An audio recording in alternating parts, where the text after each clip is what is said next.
नमस्कार, कार्यक्रम क्रस चेकमा यहाँलाई स्वागत छ। समसामयिक विषयमा छलफल गर्ने, विश्लेषण गर्ने र विवेचना गर्ने कार्यक्रम क्रस चेकको आजको अङ्क हामी अहिले 70 मा आइपुगेका छौँ र 70 बाट आज हामी कार्यक्रम तयार पारिरहेका छौँ। दर्शकबिन, अहिले हामी इलेक्सन वाचमा छौँ। यो इलेक्सन वाचको सन्दर्भमा हामी पूर्व मेचीदेखि पश्चिम महाकालीसम्म विभिन्न ठाउँबाट यो चुनावी सरगर्मीका विषयमा हामी जानकारी दिइरहेका छौँ। दर्शकबिन, साँच्चै नै अहिले मौसम त चिसो बढ्दै गएको छ, तर चुनावी सरगर्मी भने वात्तै बढेको छ।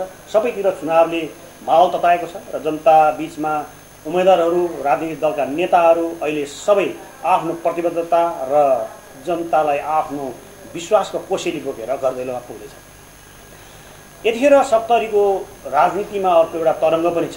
विशेषतः राजनीतिक रूपमा केन्द्रसम्म पहुँच राख्ने र महत्त्व राख्ने एकजना व्यक्तित्वको उम्मेदवारीले 70 को राजनीति अलिक छुट्टै ढङ्गले मोडिएको छ र त्यो पनि देखिन्छ हो। जसरी यतिखेर सङ्घीय समाजवादी फोरम नेपालका केन्द्रीय अध्यक्ष तथा पूर्व मन्त्री उपेन्द्र यादवले 72 बाट प्रतिनिधि सभा सदस्यका लागि उम्मेदवार दिनुभएको छ र यो उम्मेदवारसँग 70 को राजनीति अर्को सरगर्मी बढेको छ। म आज यतिखेर चुनावी अभियानकै क्रममा घरदैलोमा रहनुभएका उपेन्द्र यादवसँग छलफलका निम्ति मैले उहाँसँग भेटघाट गरेको छु। यहाँलाई कार्यक्रममा स्वागत छ। धन्यवाद। अहिले तपाईँलाई विशेष गरेर मैले सुरुमै प्रश्न गरेँ, तपाईँ कहिले मोरङ कहिले सुनसरीबाट उम्मेदवारी भएर नि अहिले चाहिँ 70 मा आउने भनेर भन्दो रहेछन् क्या। तपाईँलाई कतिपयले टुरिस्ट उम्मेदवार पनि भन्दा रहेछन्। मैले त्यही आरोपबाट सुरुवात गर्छु। टुरिस्ट भनेको के हो? घुमिरहने। आफ्नो घरमा आउँदाखेरि टुरिस्ट हुन्छ हो, त्यही हो परिभाषा। त्यही त अरू ठाउँ घुम्न जानु भएको छ होइन। मतलब के हो भन्दाखेरि 70 मा जन्मियो, पढ्यो, हुर्क्यो। जसलाई सुनसरी भन्नुहुन्छ त्यो पहिला 70 नै थियो। त्यसलाई पछि गएर धेरै पछि त्यसलाई काटेर सुनसरी बनाइयो। मोरङ राजनीतिक कार्यक्षेत्र थियो, त्यहीँ अध्ययन गरियो, कलेज गरियो। त्यहाँका जनताले चुनाव जिताए, सुनसरीका जनताले जिताए, दुवै ठाउँका जनताले चुनाव जितायो। यसपालि चाहिँ के छ भन्दाखेरि 70 का जनताले आफ्नो जन्मभूमि, पूर्वजको भूमि, आफ्नो घर फर्किनुपर्छ, आफ्नै घरबाट राजनीति गर्नुपर्छ भन्दा यो टुरिस्टको परिभाषा हुन्छ। यस्तै परिभाषा हुन्छ टुरिस्टको। नेपाल टुरिज्मको देश हो, टुरिस्टको परिभाषै थाहा छैन। योभन्दा ठुलो पूर्वाग्रह, दुराग्रह, वैमनस्यपूर्ण अभिव्यक्ति के होला र? अहिले भनेपछि तपाईँ सुनसरी या मोरङबाट चुनाव हार्छु भन्ने लागेपछि आफ्नो घर फर्किनु होइन। तपाईँलाई थाहा होला, धेरै होइन त्यो गलत कुरा। तपाईँलाई थाहा होला, स्थानीय निकायमा मोरङमा मेरो क्षेत्रबाट कुनै पनि पार्टीले एउटा सिट जित्न सकेन है। त्यहाँ हार्ने सम्भावना त छँदै छैन। सुनसरीको मेरो क्षेत्रमा 2 पटक चुनाव जित्या हो। अहिले त्यहाँ चाहिँ के छैन, भोट हाल्ने क्यान्डिडेट पाइरहेको छैन। यस्तो स्थिति चाहिँ तपाईँ सुनसरीमा गएर हेर्नुहोस्, सोधेर हेर्नुहोस् जनतालाई, उनीहरूले किन छोडेर गए भनेर चिन्ता मतलब छ। 70 जहाँ म जन्मिएको भूमि, मेरा पूर्वज भूमि, यही ठाउँमा बाल्यकाल बितेको, स्कुल पढेको, यहाँका जनताले चाहिँ के छ भन्दाखेरि अब सुनसरी मोरङका लागि धेरै गर्यो, अब 70 का लागि पनि गरिदिनु पर्यो भन्दाखेरि छोडेर आएको हुन्छ कि छोडेर गएको ठाउँबाट फर्केर आएको हुन्छ भनेपछि पहिला भन्नुहोस्, पहिला यो कुरा बताउनुहोस् कि आफ्नो घर फर्केर आएकोलाई छोडेर आएको भन्न मिल्छ? भनेपछि पहिला चाहिँ किन छोड्नु भयो उसो भए?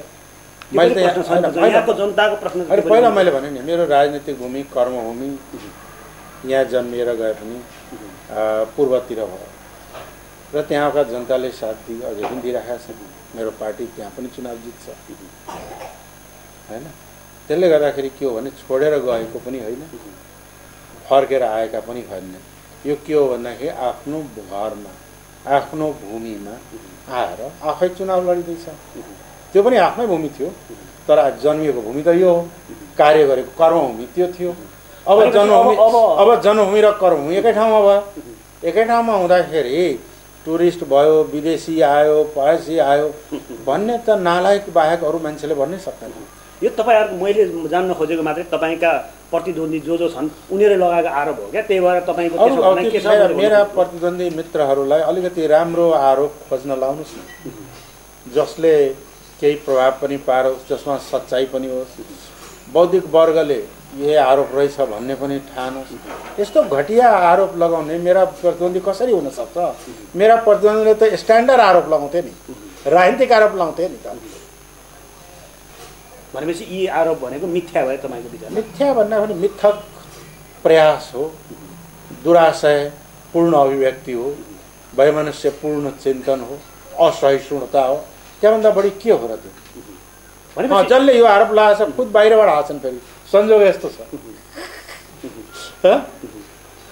तपाईँले जसरी सुनसरी मोरङमा आफ्नो त्यो सुनसरी जुन भन्नुहुन्छ त्यो पनि 70 नै थियो होइन? कुनै समयमा थियो होला, अहिले त कुनै होइन। अहिलेका कुरा छोड्नु न, त्यो 70 नै थियो। हामी त्यहाँ बस्दाखेरि 70 नै थियो। यहाँबाट यहाँ घर थियो, त्यहाँ खेती थियो, खेतीमा जाँदा 70 नै थियो। धेरै पछि भर्खरै भनौँ न केही वर्ष अगाडि त्यसलाई सुनसरी बनाइएको भन्दाखेरि के त्यहाँ बस्ने मान्छे चाहिँ उताको भयो त? त्यस कारणले चाहिँ के हो भन्दाखेरि यस खालका गैर राजनीतिक कुरा गर्नुभन्दा नगर्नु बेस हो। भनेपछि अब राजनीति गफै गरौँ त। खास गरी तपाईँ उम्मेदवार अब अहिले हिसाबले 70 को लागि भन्ने हो नि, तपाईँलाई मैले अन्यथा भन्न खोजिनँ। तपाईँ नयाँ उम्मेदवार बन्नुभयो, अर्थात् 70 को हिसाबले चाहिँ होइन? त्यो हिसाबले हेर्ने हो भने अहिले चुनावी माहौल चाहिँ कस्तो भइरहेको छ? पहिलोपटक चुनाव लड्न आएको भन्न मिल्छ। चुनाव लड्न आएको हिसाबले त नयाँ भन्नु होइन, नयाँ भन्दा पनि के हो, राजनीतिक हिसाबले धेरै पुरानो हो। जुन मान्छेले आरोप लाउँदैछ, यहाँले इसारा गर्नुभयो, ती जन्मिया पनि थिएन जुन बेला मेरो राजनीतिक क्षेत्र 70 थियो। यहाँ पार्टी निर्माण, विभिन्न आन्दोलनको कुराहरू रहेका थिए। त्यो युगको कुरा हो, त्यतिर नफर्क्नु। त्यस कारणले मैले भने यस्ता कुराहरू गर्नुभन्दा मेरा विपक्षी मित्रहरूले अलिक तथ्यपूर्ण तर्कपूर्ण कुराहरू खोज्नलाई दिमाग लगाए हुन्छ। यसले केही तातो छारो पार्नु हुनेवाला छ। त्यही त अहिले नयाँ ठाउँमा नयाँ परिवेशमा त नबनौँ, यो मधेसकै भूमि हो होइन? यो ठाउँमा आएर अब चुनावी अभियानहरू गर्दै हुनुहुन्छ होइन? कस्तो भइरहेको छ चुनावी? अत्यन्त जनता उत्साहवर्धक ढङ्गले स्वागत गरेका छन्। जहाँ जाँदा पनि जनताले जुन माया, जुन सद्भाव, जुन उत्साह देखाएका छन्, म नै आश्चर्यचकित छु त्यस्तो देखेर त। तर कतिपयले भन्छन् क्या तपाईँका कार्यकर्ता, कतिपय नेताकै कुरामा पनि तपाईँको कतिपय जुन तपाईँको अहिले टेरिटोरी छ, जुन तोकिएको निर्वाचन क्षेत्र छ, त्यहाँ जनताले तपाईँलाई चाहिँ प्रत्यक्ष रूपमा नदेखेको तर नाम चाहिँ सुनेको रहेछ। त्यही भएर पनि खै अलि अन्य छ भन्छन् कि? अब त्यस्तो अन्यल छैन। प्रत्यक्ष रूपले त सबैसँग त कहाँ भेट भएको छ र मेरो? त्यो त कसैको पनि हुँदैन। केही मान्छेसँग केही ठाउँमा भेट होला, केहीसँग। त्यो त प्रत्यक्षमा सबै मान्छे भेटेको त कुनै पनि ठाउँ छैन मेरो लागि। मै जन्मेको गाउँमा पनि सबै भेट्या हुँदैन। काम परे, सप्रसङ्ग भएर भेट्या हुन्छ। अहिले घुम्दैछ, सबैसँग धेरैसँग भेटघाट हुन्छ। तर सबै मान्छेसँग भेटेको मान्छे यो दुनियाँमा होला र? त्यही त मोरङ सुनसरीको रेस्पोन्स र 70 को रेस्पोन्स चाहिँ तपाईँले कस्तो पाउनुभयो सामान्यतः? होइन, के छ भन्दाखेरि सुनसरी मोरङमा मैले राजनीतिक रूपले माया पाएको थिएँ, जनताले साथ दिएको। रेसियोको हिसाबले भन्नु नेपालमा सबभन्दा बढी मत त मैले मोरङबाट पाएको नि होइन? 70 कै मान्छे मोरङमा गएर त्यत्रो विशाल मत पाएको हो भने त्यहाँ पनि एउटा माया थियो, जुन सद्भाव, जुन उत्साह देखाएका छन्। म नै आश्चर्यचकित छु त्यस्तो देखेर त। तर कतिपयले भन्छन् क्या तपाईँका कार्यकर्ता, कतिपय नेताकै कुरामा पनि तपाईँको कतिपय जुन तपाईँको अहिले टेरिटोरी छ, जुन तोकिएको निर्वाचन क्षेत्र छ, त्यहाँ जनताले तपाईँलाई चाहिँ प्रत्यक्ष रूपमा नदेखेको तर नाम चाहिँ सुनेको रहेछ। त्यही भएर पनि खै अलि अन्य छ भन्छन् कि? अब त्यस्तो अन्यल छैन। प्रत्यक्ष रूपले त सबैसँग त कहाँ भेट भएको छ र मेरो? त्यो त कसैको पनि हुँदैन। केही मान्छेसँग केही ठाउँमा भेट होला, केहीसँग। त्यो त प्रत्यक्षमा सबै मान्छे भेटेको त कुनै पनि ठाउँ छैन मेरो लागि। मै जन्मेको गाउँमा पनि सबै भेट्या हुँदैन। काम परे, सप्रसङ्ग भएर भेट्या हुन्छ। अहिले घुम्दैछ, सबैसँग धेरैसँग भेटघाट हुन्छ। तर सबै मान्छेसँग भेटेको मान्छे यो दुनियाँमा होला र? त्यही त मोरङ सुनसरीको रेस्पोन्स र 70 को रेस्पोन्स चाहिँ तपाईँले कस्तो पाउनुभयो सामान्यतः? होइन, के छ भन्दाखेरि सुनसरी मोरङमा मैले राजनीतिक रूपले माया पाएको थिएँ, जनताले साथ दिएको। रेसियोको हिसाबले भन्नु नेपालमा सबभन्दा बढी मत त मैले मोरङबाट पाएको नि होइन? 70 कै मान्छे मोरङमा गएर त्यत्रो विशाल मत पाएको हो भने त्यहाँ पनि एउटा माया थियो। 70 आउँदाखेरि प्लस भएको छ। राजनीतिकमा प्लस चाहिँ पारिवारिक माया जस्तो पाएको छ। आफ्नो दाजुभाइ, काका काकी, मामा, घर परिवारको भित्र आएको जस्तो अनुभूति भइरहेको छ। भन्दाखेरि त्यहाँ हुँदाखेरि राजनीतिक रूपले सामाजिक रूपले विभिन्न किसिमले माया थियो भने त्यसमा चाहिँ एउटा पारिवारिक वातावरण थपिएको छ, एउटा परिवारमा आएको जस्तो प्लस भएको छ। भनेपछि यो हिसाबले हेर्ने हो भने तपाईँले धेरै चुनावी नारा एजेन्डा प्रतिबद्धता गर्न जरुरी देखिएन उसो भए सप्तरीको त्यसलाई होइन। सप्तरी के हो भन्दाखेरि तपाईँको नि मानव विकास सूचाङ्क हेर्नुभयो भने ह्युमन डेभलपमेन्ट इन्डेक्समा सबभन्दा पछि परेको जिल्ला नेपालको भन्दाखेरि रौतहट, त्यसपछि एउटा पहाडी जिल्ला, त्यसपछि सप्तरी नै हो होइन। यत्रो सुगम ठाउँ, यत्रो हराभरा ठाउँ, तर डेभलपमेन्टको हिसाबले यति पछाडि पार्यो नि, त्यो त आफै परेको हो कि पारेकै हो।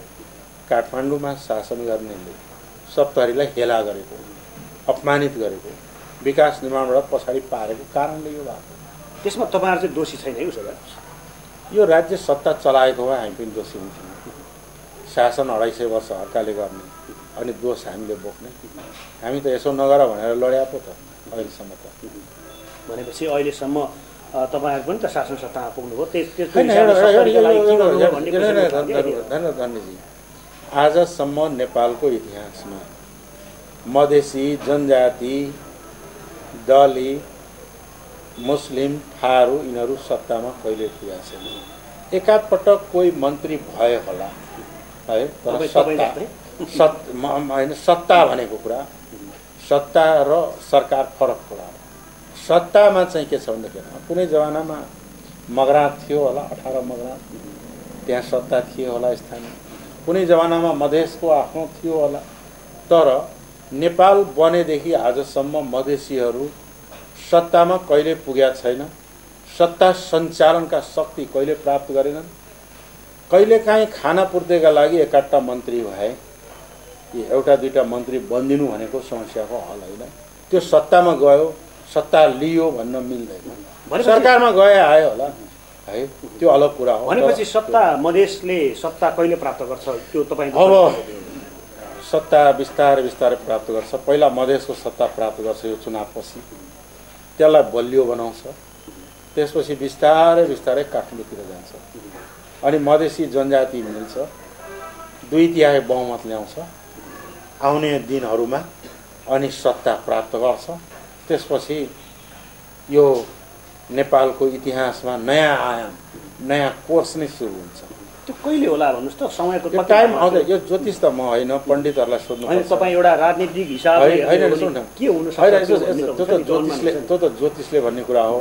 म के भन्छु भन्दाखेरि अब त्यो दिन टाढा छैन जुन दिन मधेसी जनजातिहरू मिल्छन्, 2/3 ल्याउँछ, सत्ता परिवर्तन हुन्छ। पोलिटिकल पावर, इकोनोमिक पावर र राजनीतिक रूपमा पार्टीमा पावर राजनीतिक पावर त पार्टीको पावर त पनि हुन्छ, तर मूल कुरा के हो भने स्टेटको पावर। जस्तो राणा शाहको परिवारको हातबाट पावर ट्रान्सफर हो नि गैर राणाहरूमा होइन।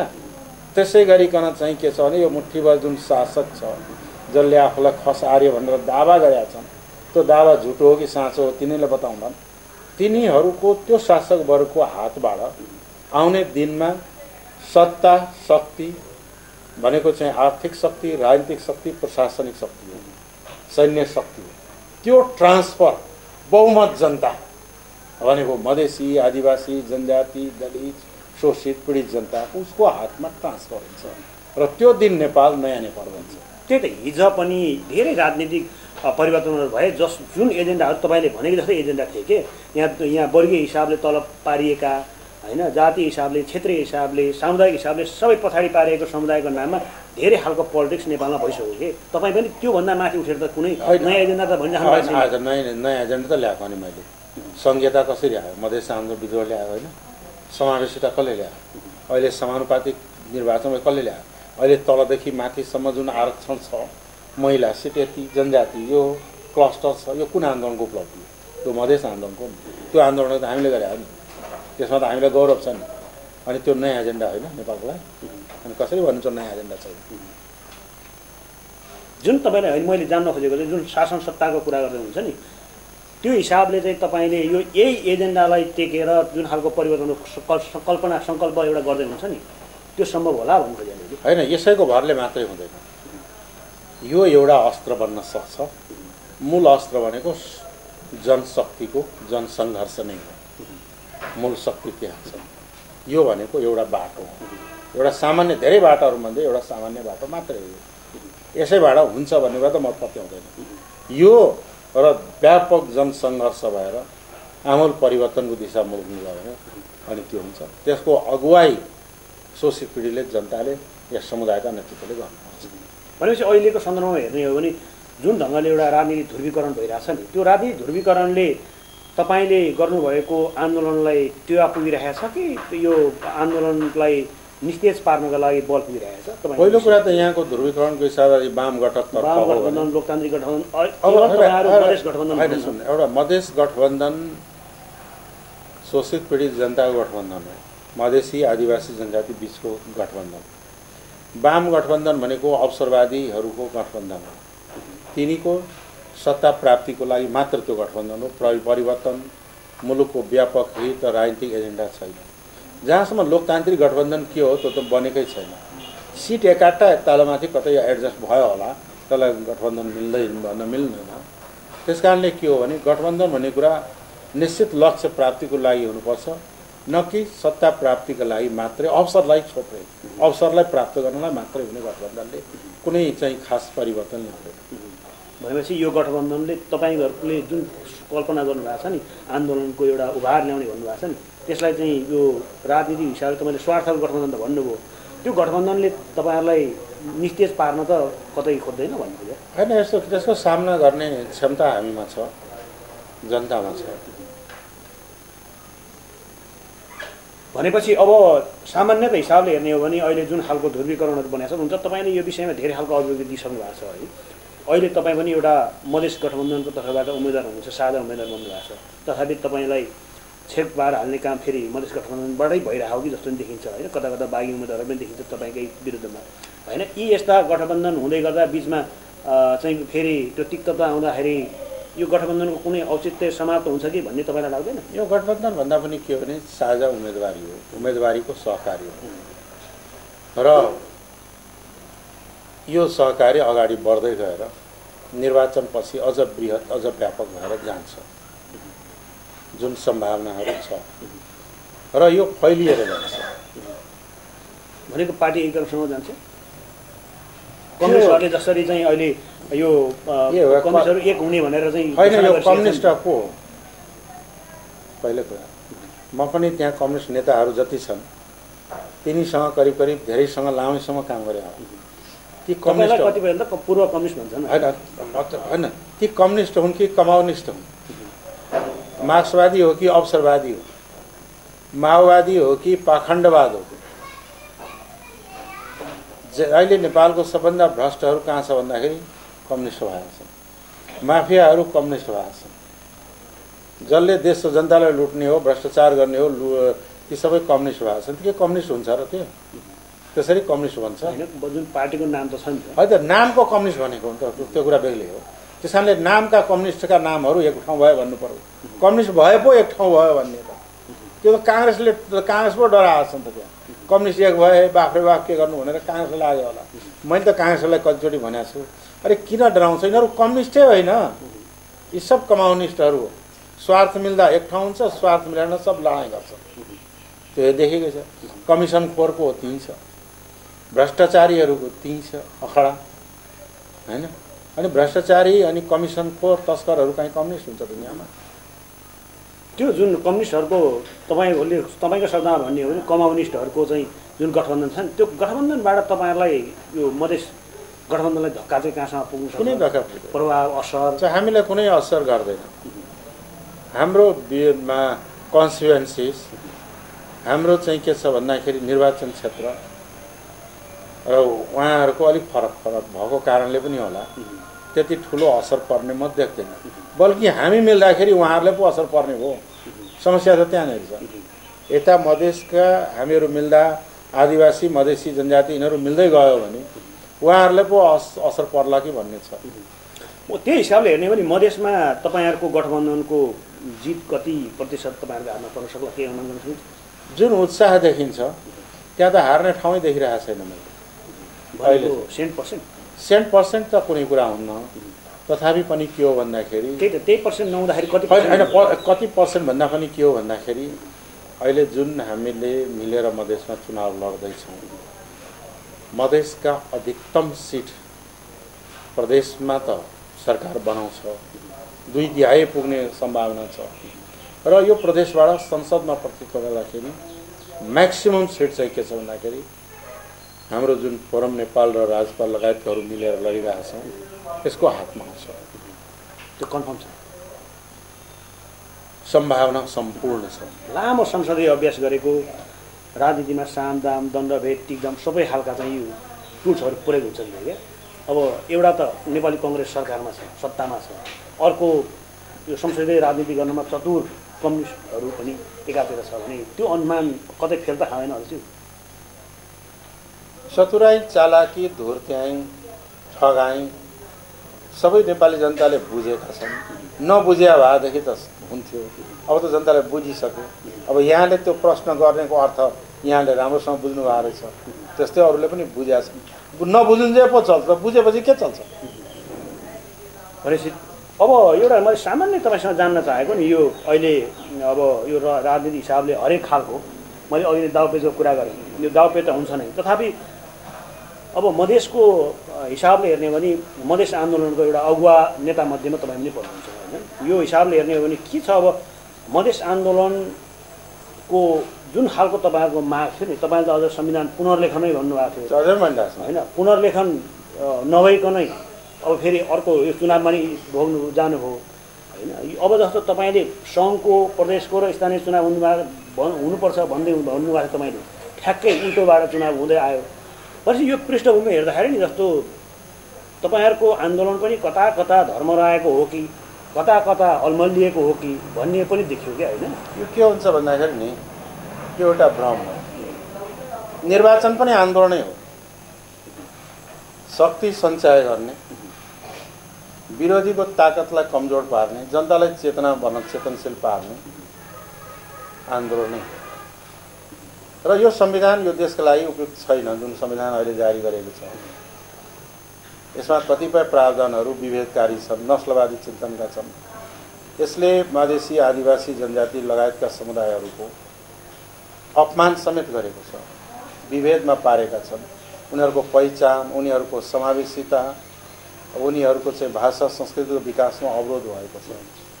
ती प्रावधानहरू सच्याएर पुनर्लेखन गरे, परिमार्जन गरे भने केही दिन धान्ला, नत्र भने नेपालमा त 6वटा संविधानको चर्चा गर्न पनि गइसक्यो। यो 7औं जान्छ, 8औं बन्छ। संविधानको रिराइटिङ या एमेन्डमेन्ट भयो भने बढी जनताले स्वीकार्ने स्थिति बन्छ। यदि भएन भने 6वटा संविधानको जुन अभिगत भयो यसको पनि हुन्छ। संविधान भनेको सबै समुदायका, सबै पक्षका जनताहरूको आकांक्षा बोकेको दस्तावेज हुन्छ। कुनै संविधान एउटा जातिको आकांक्षालाई बोक्ने अनि 2/3 भन्दा ठुलो जनसङ्ख्यामा रहेका समुदायहरूलाई उपेक्षा गर्ने हो भने त्यो त समग्र देशको संविधानै बन्न सक्दैन। अनि त्यसको आयु कति हुन्छ? त्यसकारणले रिराइटिङको जरुरी छ, एमेन्डमेन्टको जरुरी छ, परिमार्जनको जरुरी छ। त्यसकारणले त भन्ने हो नि। त्यही त यो सबै तपाईँले भन्नुभयो हिसाबले त सबै हिसाबले यो संविधान त काम नलाग्ने छ भन्नुभयो होइन? तर यही संविधानमा टेकेर फेरि निर्वाचनमा सहभागी भइरहेको। अब के हो भन्दाखेरि एउटा कुरा, कन्स्टिट्युसन भनेको एउटा कुरा हो। इलेक्सनले डेमोक्रेटिक इन्स्टिट्युसनहरूलाई, संस्थाहरूलाई प्रतिनिधिमूलक बनाउँछ। त्यो अर्को पाटो। यो र त्यसलाई जोड्न मिल्दैन। नेपालमै भनौँ न, 19 को संविधानमा, 2019 को नेपालको संविधानमा कतिवटा चुनाव भए, राष्ट्रिय पञ्चायत थिए, अञ्चल पञ्चायत पनि थिए, बिचमा जिल्ला पञ्चायत भए, गाउँ पञ्चायत, कति चुनाव भयो। तर त्यो संविधान समाप्त भयो। 47 सालको संविधानमा जसलाई विश्वको उत्कृष्ट भनेर चाहिँ के छ भन्दाखेरि बाजा गाजा सहित बजाएर प्रचार गरेको संविधान, त्यो भित्र पनि धेरै चुनाव हो नि, तर त्यो संविधान त टिकेन। त्यसकारणले निर्वाचन प्रणाली प्रक्रिया भनेको लोकतान्त्रिक विधिलाई संस्थागत गर्ने हो, लोकतान्त्रिक विधिबाट निर्वाचित संस्था खडा गर्ने हो। संविधान भनेको मुलुकलाई गति दिन सक्छ कि सक्दैन त्यो दस्तावेज हो, जनताको, मैले भने नि सबै जनताको आकांक्षाको दस्तावेज। त्यो र योसँग तुलना गरेर ल चुनाव भयो, अब यो संविधान चाहिँ के छ भन्दाखेरि अब सूर्य चन्द्र रहुन्जेल रहन्छ भन्ने कल्पना गर्नेलाई के भन्ने, संविधान नबुझेको भन्ने कि राजनीति नबुझेको भन्ने कि बठ्याइ गरेको भन्ने। त्यस कारणले यो र त्यो एउटै कुरा होइन, अलग अलग हुन्, अलग अलग पाटो हो। भनेको के खास गरेर तपाईँहरूले जुन ढङ्गले भन्दै यो चुनाव यो निर्वाचन प्रणालीबाट हामी पार्लियामेन्टमा हुन्छौँ, हाम्रो प्रदेश सभामा हुन्छन्, जनताका प्रतिनिधिहरू बनेर हाम्रा जान्छन् र संविधान संशोधन परिवर्तनको लागि लड्छन्, त्यहाँ पनि आवाज उठाउँछन्, यता जनता सङ्गठित भएर लड्छन्। अधिकार र दिनका लागि, विभेदलाई अन्त्य गर्नका लागि संविधान संशोधन भयो भने अगाडि बढ्छ, भएन भने त्यो संविधानको हकीकत त्यही हुन्छ जुन 47को संविधानको भयो, नेपालको संविधान 2019को जुन भयो, जुन 15को संविधानको भयो, जुन 7को संविधान भयो, जुन 4 सालमा पद्म शमशेरले संविधान जारी गर्दा त एकैजना पनि यो संविधान भएन भन्ने थिएन नि, तर कति दिन टिक्यो त्यो संविधान? 2.5 वर्ष टिक्यो। 4 सालमा जारी भयो, 7 सालमा पुग्दै त्यो संविधान समाप्त भएन। 15 सालमा जारी भयो, 17 साल आउँदै समाप्त। भन्दाखेरि के हो त भन्दाखेरि संविधान भनेको जनताका हितका लागि हो, न कि जनता संविधानका लागि हो। जनताले चाहनुन्जेल, जनताले को चाहना हुँदाखेरि केही पनि चाहिँ के छ भने उसको अगाडि रोक्न सक्दैन। तर यो तपाईँले भन्नुभएको हिसाबले त संविधान पुनर्लेखन गर्नुपर्ने परिस्थिति भनेको त 2/3 बहुमतले मात्रै सक्छ है। तर तपाईँहरू अहिले जुन ढङ्गले होइन, एउटा यहाँ मैले कुरा बुझेँ, 2/3 बहुमतले आएर संशोधन गर्ने कुरा हुन्छ भन्नु हो। 2019को संविधानलाई कति बहुमतले खारेज हो नेपालमा, अनि 2047 सालको संविधानलाई कति प्रतिशत बहुमतले खारेज भएको?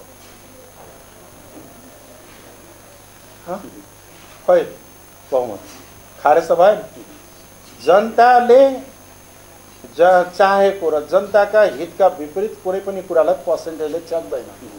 भनेपछि कि मधेसका जनताले मात्रै, मधेसका नागरिकले मात्रै त्यो आवाज उठायो भने पर्याप्त हुन्छ भन्नु खोज्नु भएको होइन। मधेसमा मात्रै यो संविधानप्रति नेपालमा बहुसङ्ख्यक जनताले चाहिँ आवाज उठाउँछन्। होइन, जनता मधेसीले उठाएका छन्, तपाईँको हिमालमा शेर्पाले उठाएको छ, तपाईँको मगरातमा मगरहरूले उठाएको छ, उहाँ पोखरामा तमुहरूले उठाएको छ हाम्रो पहिचान खोइयो संविधान भनेर। कहाँ मधेसी मात्रै छ? मधेसीको स्वर अलिक चर्को छ, त्यहाँ स्वर अलिक चर्को हुन पाएको छैन, फरक त्यति न हो। काठमाडौँकै नेवारहरूले उठाएको छ, स्वर सानो होला अहिले, भोलि स्वरमा स्वर मिलेपछि त ठुलो स्वर बन्छ, अनि यो कहाँ जान्छ जान्छ, त्यही हकीकत हुन्छ। त्यस कारणले समयमै हामी भनेको सुध्र र सुधार बाटो यही हो भन्ने कारण त्यो हो। तर यो निर्वाचन घोषणा हुनुभन्दा अगाडि स्थानीय तहको निर्वाचन होस् या यो प्रदेश र प्रतिनिधि सभाको त पछि भयो, तर यो निर्वाचन घोषणा हुनुभन्दा अगाडिको आन्दोलनहरूमा जुन राजपारा फोरमहरू तपाईँहरू फरक हुनुभएको थियो, तपाईँहरूले पहिलो होइन स्थानीय तहको निर्वाचनबाट निर्वाचनलाई उपयोग गर्ने रणनीति लिनुभयो र त्यतिखेर तपाईँहरू यो संविधान संशोधनको प्रक्रिया कुराहरूलाई खासै वास्ता गर्नु भएन होइन। त्यतिखेर तपाईँहरू बिचमा नै एउटा खालको मतैक्य अलिकति मत भिन्नता देखिएको थियो भने पछिल्लो अहिले त आएर एकै ठाउँमा जम्मा हुनुभएको छ होइन, मोर्चा गर्नुभएको छ, तालमेल गर्नुभएको छ, यो तपाईँहरूको आफ्नो कुरा होला। तथापि भन्छन् क्या जस्तो कुन स्वार्थले कहाँनिर गएर के मिल्ने भन्ने कुराले चाहिँ ठुलो अर्थ राख्दो रहेछ उसो भए। राख्छ, कुरा सही नै हो। हामी देश जनताको, खास गरी मधेसी लगायतका उत्पीडित जनताहरूको शक्तिलाई संसद र प्रदेशमा बलियो बनाउने अनि तिनका हक अधिकारको सङ्घर्षलाई अगाडि बढाउने स्वार्थले मिलेको। त्योभन्दा अरू स्वार्थहरू छन्? अरू स्वार्थहरू के होला नि त? त्यसपछि चुनावमा सङ्घीयता विरोधी, पहिचान विरोधी, समावेशिता विरोधीलाई हराउने स्वार्थ हो। त्यसले मिल्यो। एउटै मात्रै प्रदेशमा हराएर सम्भव होला र भने यो अरू प्रदेशहरू हराउँछ नि हामी, एक नम्बरमा पनि हराउँदैछौँ। उम्मेदवारै छैनन् अरू ठाउँमा, किन छैन? होइन, एक नम्बरमा उम्मेदवार छ, 5 नम्बरमा उम्मेदवार छ, 6 नम्बरमा उम्मेदवार छ, 3 नम्बरमा उम्मेदवार छन्। होइन, हराउनलाई त एउटा दुईवटा भोट पनि काफी हो नि त कहिले। हामी सबै ठाउँ लडिरहेका छौँ, प्रतिस्पर्धा गरिरहेका छौँ। 7वटा प्रदेशमा हाम्रो लडाइँ हुँदैछ। कहाँ यहाँ मात्रै तपाईँको मधेसको कुरा मात्रै गर्नुहुन्छ। अनि मधेस चाहिँ 8वटा जिल्ला मात्रै होइन, झापामा हाम्रो उम्मेदवार छ, त्यो पनि मधेस हो। कैलाली कञ्चनपुरमा हाम्रो उम्मेदवार छ, त्यो पनि मधेस हो। भने अलिक सशक्त उम्मेदवारको कुरा गर्नु खोजेँ मैले। सशक्त भन्नाले कम्तीमा एउटा खालको माल क्रिएट गर्ने, विजय प्राप्त गर्न सक्ने उम्मेदवारहरूको कुरा गर्नु खोजेँ। यस्तो छ कि उम्मेदवार उठाउनको लागि होइन, हाम्रो मानसिकता नै गलत हो। जसले लामो काम क्रान्ति गरेको छ, आन्दोलन गरेको छ, आर्थिक रूपले गरिब छ, लङ्गौटी धोती लाउँछ, त्यो सशक्त नहुने अनि ठुलो भुँडी लगाएको, काठमाडौँमा सत्तामा बसेको, प्रशस्त भ्रष्टाचार गरेर धन कमाएको, अनि माफियाहरू, भूमाफियाहरू, तस्करहरू, ती चाहिँ सशक्त उम्मेदवार हो नि त। यही हो परिभाषा। मैले जनमतको कुरा गर्नु। अन्त जनमत त छँदैछ नि, त्यो त चुनाव पछि रिजल्ट। हामी मधेसमा बसेर कुरा गरिरहेका छौँ, त्यस कारण तपाईँले अलिक जनमत बढी देखिरहनु भएको छ कि जस्तो लाग्छ क्या। पाहाडतिर हेर्नुभयो भने त तपाईँहरूको खासै चुनाव प्रचार प्रसार खासै छैन कि। होइन, पाहाडतिर पनि छ, तर के छ त भन्दाखेरि हाम्रो प्रारम्भ हो। प्रारम्भ गर्दै मधेसबाट पाहाड चढिसक्यो, उहाँ डरले थरथर काम्दैछ। अब यो मधेसकै जस्तै पाहाड भयो भने त हाम्रा मित्रहरू त चिलिङ कता हो कता हुन्छ। त्यो सम्भव होला र हुन्छ, सम्भव।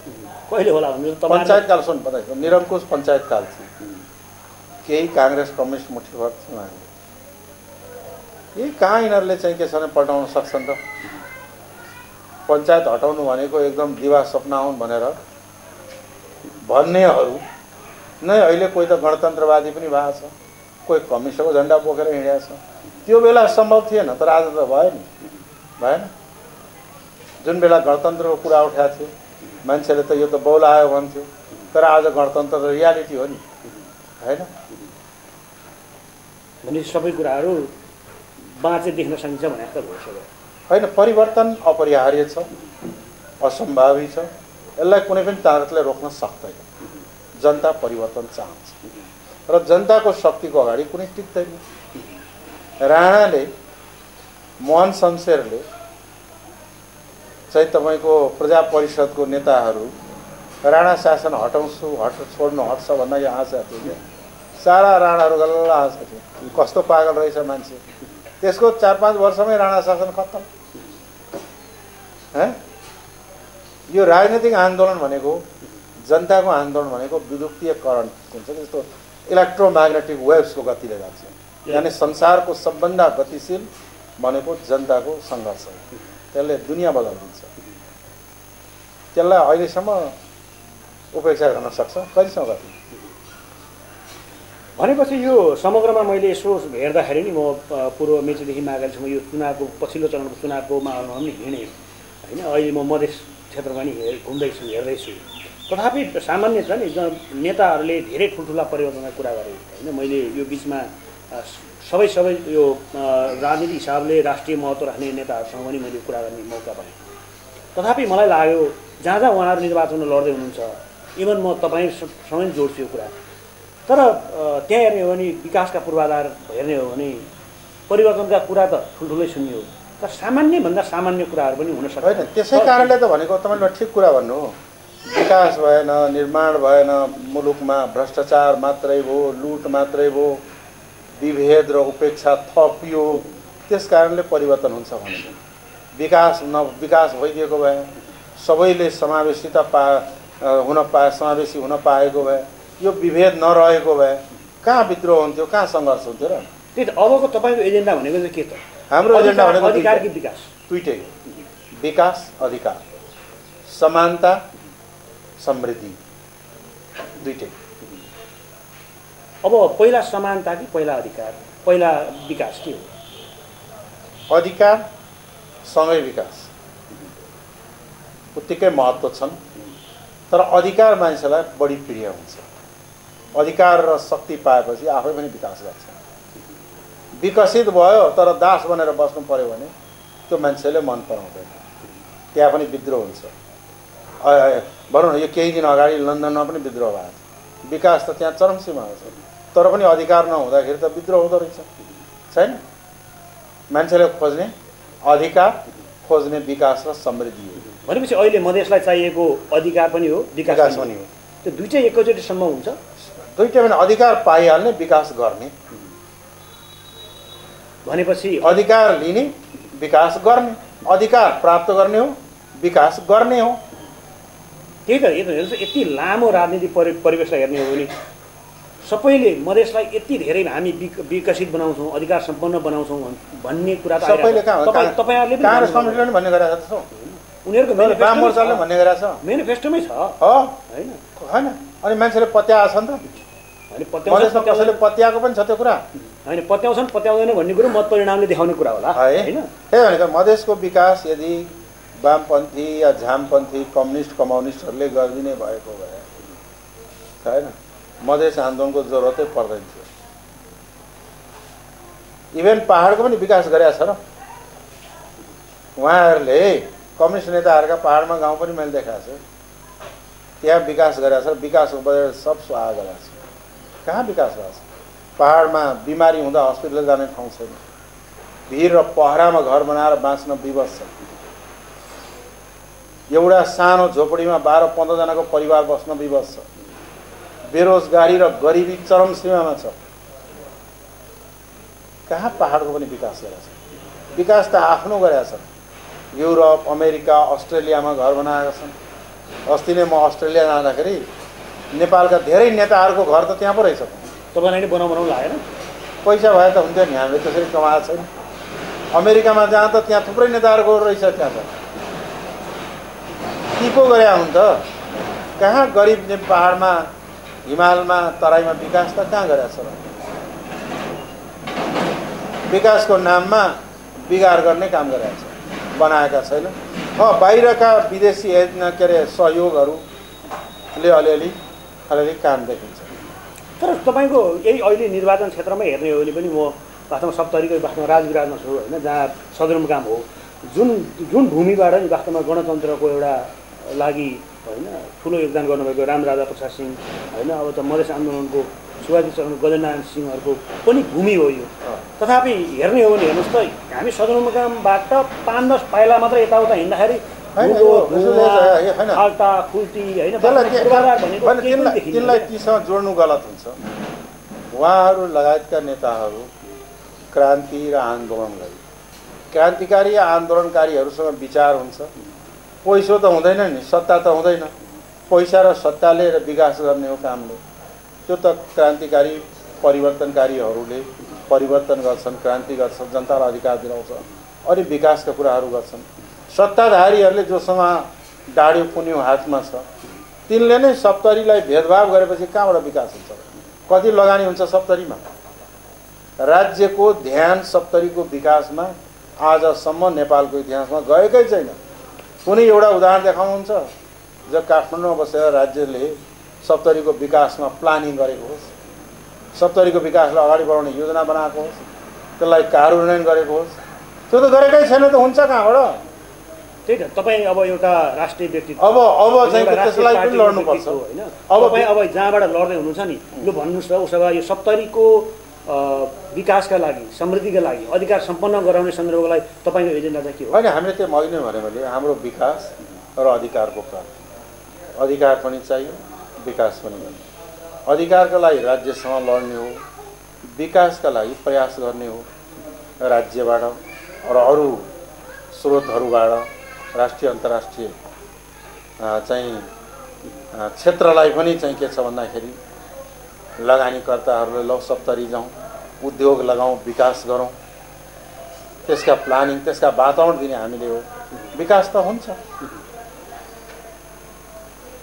भनेपछि अहिले तपाईँले करिब पछिल्लो समय सप्तरीमा अलिक बढी मसिनो पाराले गाउँठाउँ पनि घुम्नुभयो होइन? वास्तवमा मलाई लाग्छ सदरमुकामको नजिकै वास्तवमा कर्णाली पुगेको ठाउँहरू पनि यी नजिक कर्णाली भन्दा विकट छ। तपाईँ म पनि यो तपाईँको भूगोलमा घुमेको छु कि खास गरेर ठाउँमा जाँदाखेरि तपाईँको मोबाइलै टिप्दैन होइन, यो तपाईँको सिम कार्डै अर्को हाल्नुपर्ने परिस्थिति छ। भनेपछि तपाईँ भन्नुहोस् कि वास्तवमा सप्तरी लाई यस्तै दूरदराज बनाउने हो कि अबको तपाईँको एजेन्डा के हो, कसरी बनाउनुहुन्छ भन्नु खोजेको? सप्तरीलाई सिङ्गो मधेसलाई देशका धेरै भागलाई दुर्गम बनाएका छन्, पछाडि पारिएर राखेको छ र त्यो तगाराहरूलाई भत्काएर विकासमा कारण। तपाईँ यहाँ कताबाट आउनुभयो? म त यता रूपनीबाट आएँ। रूपनीबाट किन आउनुभयो? जनकपुर पनि जानुभएको थियो त, जनकपुरबाट सोझै राजबास किन आउनु भएन? त्यो त बाटो हिँड्नै सकिँदैन, बाटै छैन। यही हो भेदभाव भनेको, यही हो विकासका लागि बैमानी गरेको, राज्यले बैमानी गरेको उदाहरण त यही हो नि। भनेपछि त्यही त मैले त्यो बैमानी गरेँ, अब तपाईँ के गर्नुहुन्छ भन्नु? त्यो बैमानहरूलाई ठेगान लाउने। कसरी लाग्छ? जनताको शक्तिको अगाडि, आवाजको अगाडि, सङ्घर्षको अगाडि। त्यही त तपाईँ, मैले सुरुमा क्वेसन गरेको थिएँ तपाईँलाई, यहाँ टुरिस्ट उम्मेदवार भन्छन् तर त्यही भएर तपाईँलाई चुनौती होला होइन। मैले त्यो तपाईँको परिभाषाभित्र पनि मैले जोड्न खोजेँ कि अब त्यो हुँदाहुँदै तपाईँलाई आफ्नो उम्मेदवारी विजयमा परिणत हुन्छ भन्नेमा चाहिँ कतिको अध्ययन हुन्छ? त्यस्तो जनताको हातमा र जनताले जुन उत्साह देखाएका छन्,